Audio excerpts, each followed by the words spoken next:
तो कथा आती है कि रावण ने पूरे विश्व पर दिग्विजय कर ली। सब लोग इधर देखिए, ध्यान से सुनिए। रावण ने पूरे विश्व पर दिग्विजय कर ली, सारे बड़े बड़े पराक्रमियों को हरा दिया। अरे विश्व की बात तो छोड़िए, स्वर्ग लोक पर भी दिग्विजय कर ली थी। कुबेर आदि सब रावण के यहां हाथ जोड़ करके खड़े रहते थे। तब रावण अपने मंत्रियों से कहता है, पूरे विश्व में, तीनों लोकों में अब मुझसे ज्यादा प्रतापी कोई बचा नहीं है। तभी एक मंत्री बोलते हैं, बोले महाराज एक व्यक्ति है। बोले कौन? उत्तरीय क्षेत्र में, भारत के उत्तरी क्षेत्र में विराजमान रघु महाराज। रावण इतना पुराना है, रघु महाराज के समय पे भी रावण था, तब युवा था रावण। भगवान राम के समय पे भी वृद्ध नहीं हुआ था। हमारे नाना जी कभी कभी राम कथा सुनाते हमको, तो बताते थे रावण कोई वयोवृद्ध नहीं था, राम जी से आयु में बड़ा दिखता था ऐसा नहीं। उसको देख करके ऐसा लगता था कि उसके पुत्र उसके पुत्र अक्षय कुमार आदि भी उसके सामने बड़े लगते थे। रावण इतना युवा लगता था, कोई आलस्य नहीं, कोई झुर्रियां नहीं, कोई बाल सफेद नहीं उसके, वैसा ही पराक्रमी था। लेकिन रघु महाराज के समय उसका पराक्रम और भी ज्यादा तीव्र था, क्योंकि वो उसका प्रारंभिक समय था। तो किसी मंत्री ने कहा कि महाराज अभी उत्तर भारत में रघु महाराज हैं, सरजू जी के तट पर विराजमान हैं, अगर उनको आपने हरा दिया तो आपकी जय जय हो जाएगी सब जगह। तो रावण का एक काम था, वो किसी भी पराक्रमी व्यक्ति के पराक्रम के सोर्स को देखता था कि कोई भी व्यक्ति बलवान किस कारण से है। तो रघु महाराज के पराक्रम का कारण था उनकी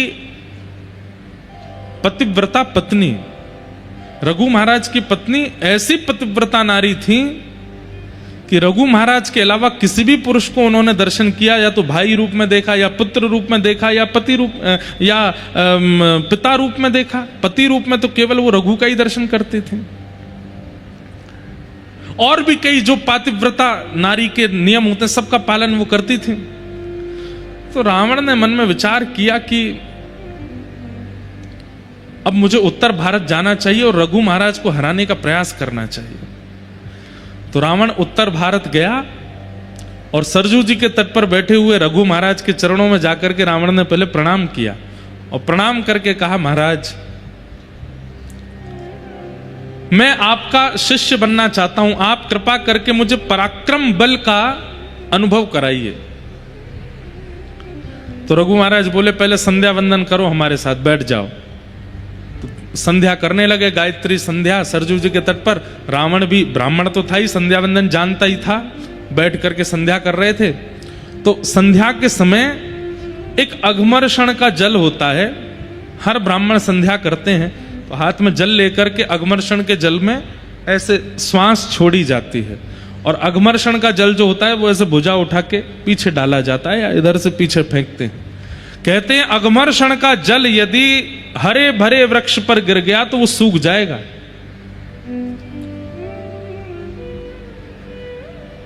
रघु महाराज जब अघमर्षण का जल हाथ में लेकर के बैठे थे, तभी उनके चिंतन में आया कि दक्षिण भारत में कोई एक गरीब ब्राह्मण है, उसके पास एक गैया है और उसके गाय के ऊपर एक शेर ने आक्रमण कर दिया है, और वो ब्राह्मण विचलित होकर के गुहार कर रहा है, प्रार्थना कर रहा है, मेरी गैया को बचा लो, मेरी गैया को बचा लो, मेरे भोजन का कारण केवल ये गाय है, इसकी रक्षा कर लो। लेकिन कोई भी रक्षा नहीं कर पा रहा था। तब उस ब्राह्मण ने दक्षिण भारत में बैठे बैठे मन में विचार किया कि अगर रघु महाराज यहां होते तो मेरी गाय की रक्षा करते। उसके विचार करते ही यहां पर संध्या काल के समय रघु महाराज के मन में वो दृश्य दिखने लगा, और जैसे ही दृश्य दिखा तो रघु महाराज बोले, अब दक्षिण कैसे जाऊं मैं उसकी गाय बचाने। तो उन्होंने तुरंत अघमर्षण का जल लिया और भुजा उठा करके जैसे ही पीछे डाला, उस सिंह का आवाहन करके अयोध्या में अघमर्षण जल फेंका गया और दक्षिण में उस सिंह की मृत्यु हो गई और गाय की रक्षा हो गई। बगल में बैठा रावण क्या कर रहा था, वो इनके मन में प्रवेश करके मन में क्या चल रहा है वो सब देख रहा था। तो रावण ने इस दृश्य का दर्शन कर लिया। रावण ने तुरंत संध्या पूरी होती कहा, आपने यहां बैठे बैठे उसकी गाय की रक्षा कर ली, ये तो अद्भुत है, आप कैसे कर लेते हैं ये। रघु महाराज बोले कुछ दिन रहो, सिखाएंगे तुमको भी। रावण सीखने लगा, शिष्यत्व ग्रहण कर लिया रघु महाराज का। कुछ दिन बाद रावण ने प्रार्थना की, बोले भगवान आप कृपा कीजिए, हमारी लंका नगरी दर्शन करने के लिए मेरी लंका में एक बार चरण पधरा दीजिए। रघु महाराज ने तुरंत एक सीख उठाई और सीख उठा करके सरजू जी के तट पर बैठे बैठे ही पूरा नक्शा बना दिया और कहा ये तुम्हारी लंका है। बोले जी ये उत्तर द्वार है, ये दक्षिण द्वार है, ये पूर्व द्वार है, ये पश्चिम द्वार है, यहां तुम्हारी पत्नी का कक्ष है, यहां तुम्हारा भाई कुंभकर्ण सोया है, यहां तुम्हारे भाई विभीषण रहते हैं, यहां तुम्हारे बच्चे रहते हैं, ये रहते हैं, वो रहते हैं। देखते ही बोले आप गए लंका? बोले मैं कभी नहीं गया। बोले आपको कैसे पता? ये तक बता दिया कहां कौन सा वृक्ष है और उस वृक्ष में कैसे पुष्प लगे हैं, कैसे फल लगे हैं। अयोध्या में बैठे बैठे रघु महाराज ने पूरी लंका दिखा दी रावण को। इतने में ही रावण चरणों में जैसे गिरा तो थोड़ा रावण से बचने के लिए, थोड़ा पीछे हटने के लिए उनका जो हाथ था रघु महाराज का, वो लंका के बनाए हुए नक्शे के एक कोने में थोड़ा पड़ गया, तो वो लंका का वो नक्शा जो था एक कोने से मिट गया। तो रघु महाराज बोले राम राम राम राम, ये तो अनर्थ हो गया। तो रावण बोला क्या हो गया? बोले ये गलती से हमारा हाथ पड़ गया, इतना हिस्सा तुम्हारी लंका का समुद्र में डूब गया होगा। रावण बोला आप क्या बात कर रहे? बोले जाके देख लो। रावण जब गया तो उतना हिस्सा टूट के समुद्र में डूब गया था। रावण ने कहा भैया ये सामान्य नहीं है, मैं कितना भी इनके चरणों में रह लूं ऐसी विद्या तो मैं प्राप्त कर ही नहीं पाऊंगा। अगर मैं ऐसी विद्या प्राप्त नहीं कर सकता तो ऐसे विद्या वाले को रहने भी नहीं दूंगा पृथ्वी पर। अब रघु महाराज से मुझे सीखना नहीं है, इनको नष्ट करना है, क्योंकि मुझसे पराक्रमी ज्यादा है और मैं ऐसा पराक्रम कभी नहीं सीख पाऊंगा। बहुत दिन बाद हमको ये कथा याद आई है, ध्यान से सुनना। तो रावण ने क्या किया? बोले अब इन जैसा तो मैं नहीं बन पाऊंगा, तो इन्हीं को नष्ट कर दूं। और कैसे नष्ट करूंगा? बोले इनको नष्ट करने का एक ही उपाय है, इनके पत्नी का पातिव्रत धर्म नष्ट हो। और वो कैसे होगा? तो एक दिन रघु महाराज कहीं दूर देश गए हुए थे। रावण ने मन में विचार किया आज मैं रघु महाराज का रूप धारण करके जाऊंगा और इनकी पत्नी का पातिव्रत नष्ट कर दूंगा। रावण रघु महाराज का रूप बना करके अयोध्या में घुस गया। सब लोगों को लगा कि रघु महाराज जी हैं, सब प्रणाम करने लगे, सब वंदन करने लगे। लेकिन जैसे ही रावण ने अपने निज कक्ष में प्रवेश किया रघु महाराज के, तो रघु महाराज की पत्नी, उन्होंने जैसे ही नेत्र उठा करके देखा, देखते ही पहचान गई और बोली रावण तुम्हारी इतनी हिम्मत, तुम मेरे कक्ष तक घुसे चले आए भीतर। तो रावण बोला मेरे रूप को कोई नहीं पहचान पाया, आप कैसे पहचान गए?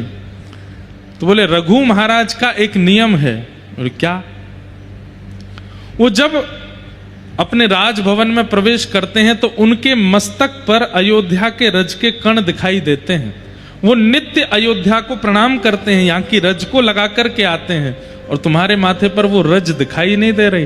तुम उन जैसा रूप तो बना लिया लेकिन उन जैसे नियम नहीं ला पाए, इसलिए मैं पहचान गई हूं कि तुम रावण नहीं, तुम रघु नहीं हो।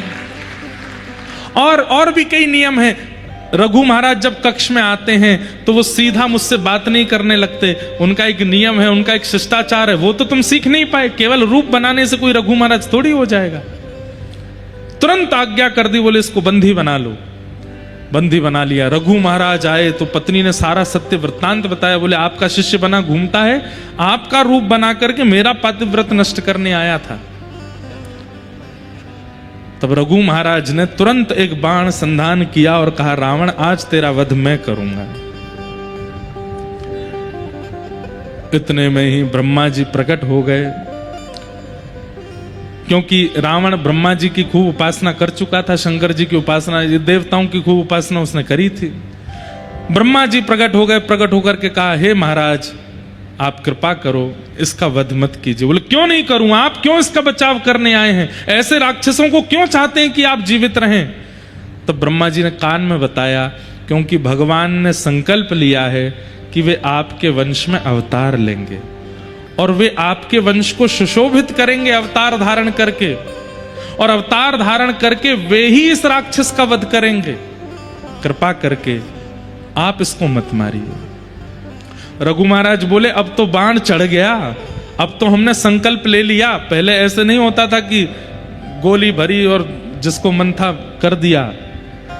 पहले ऐसा था कि जिस पर बाण चलाना है धर्म युद्धों में, वहां संकल्प आदि लेकर के, गोत्र आदि बोल करके तब बाण छोड़ते थे। बोले सामने वाले का गोत्र क्या है वो पता होना चाहिए, तभी बाण छोड़ा जाता था। तो बाण पर सब गोत्र आदि सब अंकित हो गए, तो बोले अभी रावण को ही मारेंगे और रावण के प्राण इसी बाण से जाएंगे। अब मैं इस बाण को वापस कैसे ले सकता हूं? तो ब्रह्मा जी बोले आप इस बाण को मुझे दे दीजिए, जब कालांतर में प्रभु श्री राम आपके वंश में आएंगे यही बाण उनको दे दिया जाएगा, इसी से वो इसको मारेंगे और इसी से उसका वध होगा। इसलिए कईयों ने प्रश्न किया, बोले राम जी ने 32 बाण मारे, 33 बाण मारे, 50 बाण मारे, रावण क्यों नहीं मरा? क्योंकि उसके प्राण जिस बाण में थे वो बाण अंत में आकर के मिला। फिर नाभि तो बहाना बना, और नाभि का भी एक प्रमाण है कि नाभि में मारना है तभी, पर वास्तविकता यह है कि इसके बीच की एक कथा और है। जब राम जी ने अनेक बाण मारे और रावण नहीं मरा, तब विभीषण जी ने बताया, पहली बात तो ये बताई कि नाभि में मारो, दूसरी बात बताई बोले प्रभु इन बाणों से नहीं मरेगा ये, क्योंकि इसके प्राण तो पहले ही एक बाण पर आपके पूर्वज रघु महाराज ने लिख दिए थे, और वो बाण इस वक्त ब्रह्मा जी के पास है। तुरंत राम जी ने ब्रह्मा जी का आह्वान किया, तो ब्रह्मा जी ने तुरंत बता दिया, बोले महाराज मेरे पास नहीं है।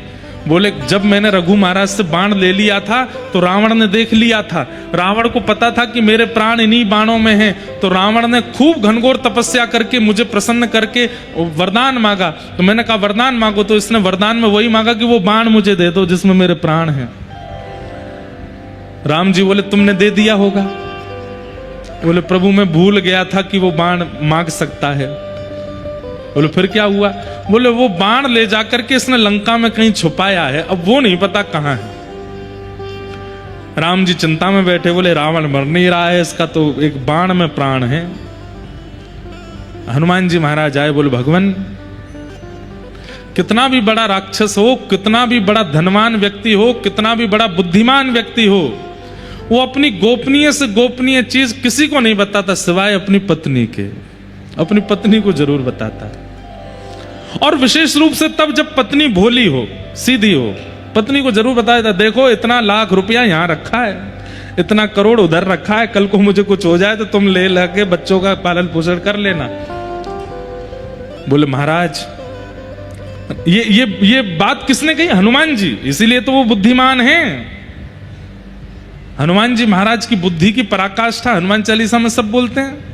उनसे बुद्धि विवेक की कामना हम लोग करते हैं, उन जैसा बुद्धिमान कौन होगा? उन्होंने कहा, बोले प्रभु हो ना हो, रावण पूरी लंका में अपने प्राण जिसमें बसे होंगे वो कहीं और नहीं, अपनी पत्नी के पास ही कहीं रखा होगा, आप कृपा करें तो मैं जाके लेके आऊं। बोले जाओ। तो हनुमान जी ने एक बटुक ब्राह्मण का रूप बनाया, पहुंच गए मंदोदरी के पास। अब मंदोदरी तो रो रही थी और रो करके बस प्रार्थना कर रही थी, हे महादेव मेरे पति की रक्षा करो, मैंने सुना है इतने बाण राम जी ने चला दिए, अभी तक तो सब ठीक है, कृपा करके मेरे पति की रक्षा करो। इतने में ही हनुमान जी आ गए ब्राह्मण का रूप धारण करके। तो मंदोदरी के पास जैसे ही पहुंचे तो ब्राह्मण देख करके और चरण पकड़े, हे विप्र देवता आप मेरे पतिदेव को आशीष दीजिए ना, उनका बाल बांका ना हो, ये राम जी तो भगवान है, ये उनको मार ही देंगे, मेरा सुहाग चला जाएगा, कृपा कीजिए ना। देवी तुम क्यों रोती हो? अरे तुम भूल गई क्या? और हनुमान जी ऐसे बात कर रहे हैं जैसे इनको सब पता है। तुम भूल गई क्या? क्या? अरे एक बाण है जिसमें रावण के प्राण बसते हैं, और वो बाण यहीं लंका में ही उसने छुपा रखा। जब तक वो बाण नहीं मिलेगा तब तक राम जी इसको कैसे मार देंगे। अब ये तो हो गई थी हजारों साल पुरानी बात। मंदोदरी बोले अरे हाँ, वो बाण तो मेरे ही भवन में रखा है। हनुमान जी बोले पता तो चल गया है, एग्जैक्ट हाउस नंबर और पता चल जाए वो कैसे पता चलेगा। तो हनुमान जी ने एक तकनीक बताई। बोले सुनो देवी, बाण तुम्हारे भवन में है, ये बात बस मैं और तुम जानते हैं, लेकिन देवी अगर तुम चाहती हो कि रावण की रक्षा हो, अपने उस भवन में जाओ, पुष्प अक्षत चंदन माला लेकर के जाओ, और जहां पर वो बाण रखा है वहां पर पुष्प चढ़ा देना, अक्षत चढ़ा देना, आरती कर देना, और जब तक ये युद्ध चल रहा है उस स्थान का पूजन करती ही रहना। एक भी क्षण के लिए वो पुष्प अक्षत चंदन से विहीन नहीं होना चाहिए स्थान, नहीं तो कोई भी उस बाण का वहां से हरण कर लेगा। और मंदोदरी बोली मैं अभी जाती हूं। हनुमान जी बोले जाओ, अब मैं भी मक्खी बन के आऊं पीछे। हनुमान जी लेक्से से बन गए। मंदोदरी गई थाली सजा करके अपने निज भवन में। खूब सारे खंबे लगे थे, उनमें पीछे एक खंबा था जिसमें वो बाण चिना हुआ था भीतर। मंदोदरी गई, वहीं जाकर के जैसे ही माला चढ़ाई, अक्षत आदि लगाए, हनुमान जी छोटे से बन के गए, इतने में विशाल रूप धारण किया और एक मुष्टिक प्रहार करके खंभ भेदन करके भीतर से बाण निकाला, लेकर के सीधे राम जी के पास गए और जाके चरणों में अर्पित कर दिया, लीजिए प्रभु मार दीजिए। और तब राम जी ने अंतिम बाण धारण करके जैसे ही रावण में मारा, वध हो गया। कितनी कथाएं, कितने गुप्त गुप्त रहस्य सब जगह निर्मित हैं, लिखे हैं। कोई भी चीज ऐसी है नहीं। 60 कोटि रामायण है, करोड़ों रामायण है, ऐसी ऐसी कथाएं हैं जो कभी किसी ने सुनी नहीं। पर इस पूरी कथा को सुनाने का हमारा उद्देश्य क्या था? रावण का वध करने के लिए राम जी नहीं आए हैं, रघु महाराज के वंश पर कृपा करने के लिए आए हैं, सबरी पर कृपा करने के लिए आए हैं, जटायु पर कृपा करने के लिए आए हैं, हनुमान जी पर कृपा करने के लिए आए हैं, विभीषण पर कृपा। क्योंकि स्वयं भगवान कहते हैं दुष्टों का संहार वैकुंठ में बैठे बैठे मैं कर सकता हूं, लेकिन सबरी के बेर वैकुंठ में कैसे खाऊंगा? उसके लिए तो मुझे आना पड़ेगा ना।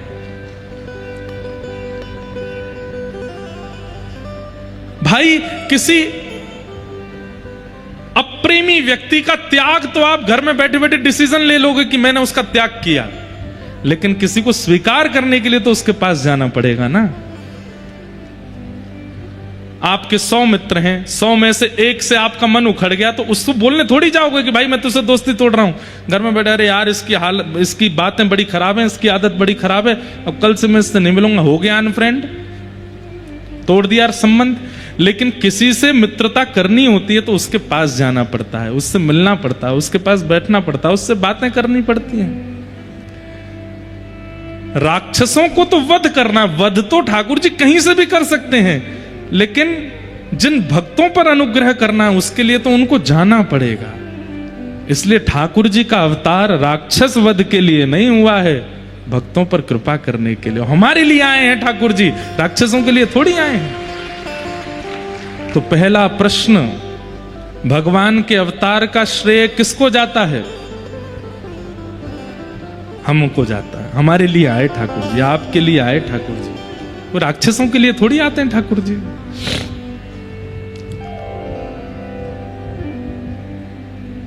भक्तों के लिए आते हैं।